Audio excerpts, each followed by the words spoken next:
विष्णु का विस्मृत रूप, शतानिक, संध्यालोक का रक्षक। नमस्कार दोस्तों, मैं देबाब्रता मजुमदार आपका स्वागत करता हूं हमारे खास आध्यात्मिक सफर में, जहां हम मिलकर खोजेंगे उन कहानियों की गहराई को जिन्हें सुनकर हमारी आत्मा झंकृत हो उठती है। आज की कहानी हमें ले जाएगी उस अद्भुत लोक में, संध्यालोक, जहां रात और भोर के बीच अंधकार और प्रकाश के संगम में भटकती हैं वे आत्माएं, जो न पूरी तरह पापी हैं न पूरी तरह पवित्र। एक ऐसे समय और स्थान की बात जहां सृष्टि का संतुलन डगमगाने लगता है और केवल ईश्वर का दिव्य मार्गदर्शन ही उन्हें उनका सही पथ दिखा सकता है। तो चलिए अपने मन को शांत करें, आंखें बंद करें और मेरे साथ उस रहस्यमय यात्रा पर चलें, जहां प्रकाश और अंधकार, जीवन और मृत्यु और भटकती आत्माओं की कहानियां हमें अपनी गहराई में ले जाएंगी। कहा जाता है दिन और रात के बीच एक ऐसा लोक है जिसे बहुत कम लोग जानते हैं, संध्यालोक। वहां न सूर्य की पूरी किरण पहुंचती है न रात्रि का अंधकार। वहां समय ठहर जाता है और आत्माएं भटकती हैं जो न स्वर्ग की अधिकारी हैं न नरक की। वो आत्माएं जो अपने जीवन में अधूरी रह गईं, जिनकी प्रार्थनाएं आधी थीं, पश्चाताप अधूरा और कर्म अधूरे। उनके रुदन से त्रिलोक कांपने लगा। ब्रह्मा विचलित हुए। हे विष्णु, उन्होंने कहा, सृष्टि का प्रवाह रुक गया है। ये आत्माएं किसी दिशा को नहीं पा रही। क्या आप इन्हें मार्ग दिखाएंगे? वैकुंठ में विराजमान विष्णु ने अपनी आंखें मूंद ली। उनके भीतर शांति का एक विराट समुद्र उठने लगा और उसी शांति से उत्पन्न हुआ एक नया रूप जो पहले कभी किसी ने नहीं देखा था। उनका शरीर नील धूसर जैसे गोधूली की आभा, गले में तारों की माला, हाथों में कोई अस्त्र नहीं, सिर्फ एक दीपक। वह थे शतानिक, 100 मार्गों का रक्षक। वह बोले, जब आत्माएं प्रकाश और अंधकार के बीच अटक जाए, तब मैं ही उनके पथ का दीप बनूंगा। शतानिक उस लोक में उतरे जहां हवा भी गूंजती नहीं थी। वहां केवल आत्माओं की धीमी फुसफुसाहट थी, पछतावे, अधूरे प्रेम, अधूरी प्रतिज्ञाओं की। ज्यों ही उनका दीप जला, उसका प्रकाश लहरों की तरह फैल गया।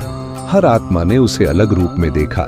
किसी को वह सुनहरी ज्योति दिखी, किसी को नीली धारा, किसी को अपने बचपन की याद, क्योंकि वह दीप बाहरी नहीं था, वह उनके भीतर का प्रकाश था जो समय की धूल में दब गया था।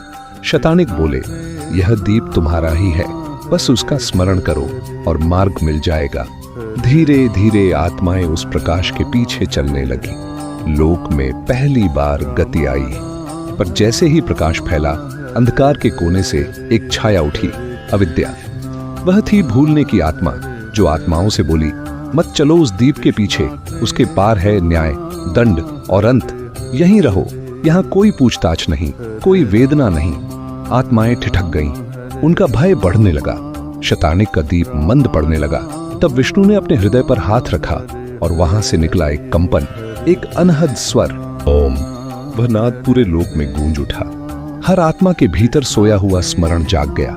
अविद्या चीखते हुए धुंध बन गई और विलीन हो गई। अब दीप पहले से अधिक प्रखर था। उसके प्रकाश में हर आत्मा को अपना मार्ग दिखाई दिया। किसी ने स्वर्ग की सीढ़ी देखी, किसी ने धरती पर पुनर्जन्म और कुछ ने शून्य की ओर जाने वाला द्वार। शतानिक मुस्कुराए। कर्म का चक्र फिर से चल पड़ा।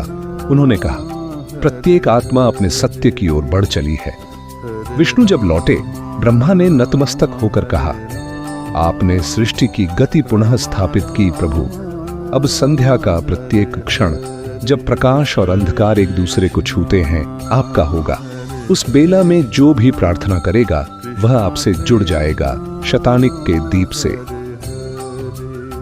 विष्णु ने केवल मुस्कुराकर कहा, जब कोई अपनी अंतरात्मा में दीप जलाता है, मैं वहीं हूं, अदृश्य पर उपस्थित।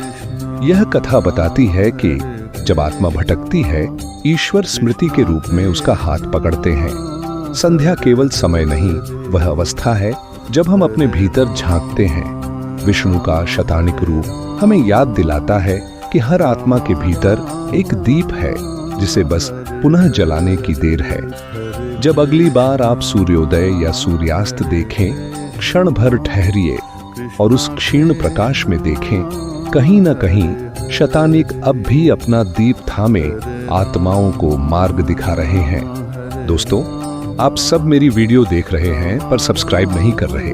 मेरा आप सबसे निवेदन है, कृपया चैनल को सब्सक्राइब करें। ऐसी ही और रहस्यमयी और दिलचस्प कहानियां सुनने के लिए हमारे साथ बने रहे। आपका एक सब्सक्रिप्शन मुझे और भी नई कहानियां लाने की प्रेरणा देता है। धन्यवाद।